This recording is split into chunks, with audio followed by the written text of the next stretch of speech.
My dad really didn't have anything. He tells the story of 1 can of soup feeding 4 people. So he really had to work and develop a life for himself. My dad was working most of the time.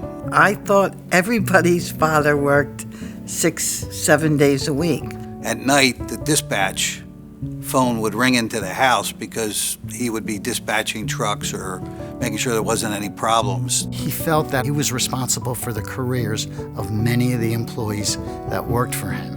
And he always said, never forget where you came from. As Bernie became more successful, he became active on the boards of the local hospital, of the synagogue, of the YMCA, and eventually they started a community college here in Vineland, and he was the youngest member of the founding board. I never went to college myself, so I didn't know what I was supposed to find. In the Jewish religion, it's our responsibility to take care of those that, well, you could say is less fortunate, but maybe weren't given the same opportunities or same platform as we were. They felt that they had been successful and they wanted to help the community where they lived. The whole family have long time been great charitable supporters, not only of Cooper, but of the entire South Jersey region. Bernie and Shirlee Brown have been iconic members of our South Jersey community, and they've given their time and their resources to Cooper over decades. Bernie and Shirlee were always concerned that their children had to learn the importance of philanthropy and the gratification you could get from doing it. This is an old-fashioned family that believes in passing down the wisdom of what they have learned and what their responsibilities are to their community. All the kids were watching and observing a set of parents that gave back. It was interesting to walk into a JCC and see my parents' name on a building right there. They never told us about it. They were so modest. So one of the most poignant moments in my life came when Dr. Viner did an evaluation of my father, and we all kind of concluded that dementia had set in pretty good. And I was with my mother, Dr. Viner's office, when he came in and had to explain it to my mother. And she started crying, I started crying, I'm crying now, because it was a tough moment. But man, Ed Viner handled it so well.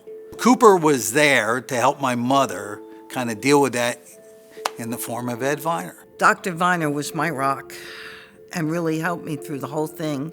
We were thinking about what could we do to continue to espouse what my parents might have wanted to do in their lifetime. So what was important to our parents? Cooper Hospital, Cooper Medical School.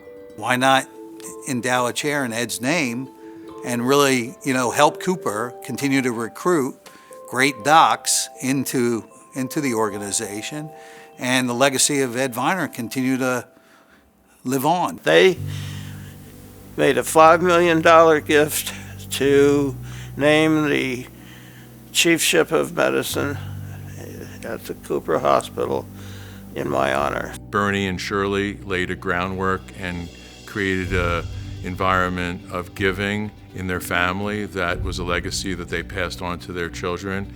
They're moving the needle forward and they're making a difference every day. And that's what we're seeing tonight.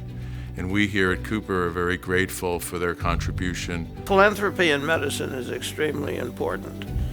Hospitals, medical schools, other facilities can be self-sufficient, can be good based on their revenue stream usually, but they can't be great without the added support that private philanthropy can provide.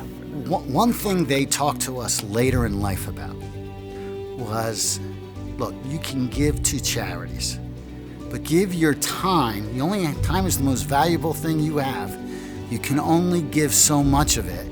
Pick and choose what's passionate to you and really give to those charities. People ask me, is there a legacy of the Brown family, right? And so I think the first legacy is the business. Beyond that, it's all that we've been connected by this idea of watching parents do things that are impactful to things that were particular to them or their communities in a way that you really saw an impact. It was ingrained in him that he was going to help other people. And it was ingrained in me as I feel like I'm continuing what my parents started. My father used to say, if you don't ask, you don't get. So I'm asking everybody tonight to please remember Cooper and make a nice big donation to Cooper Hospital.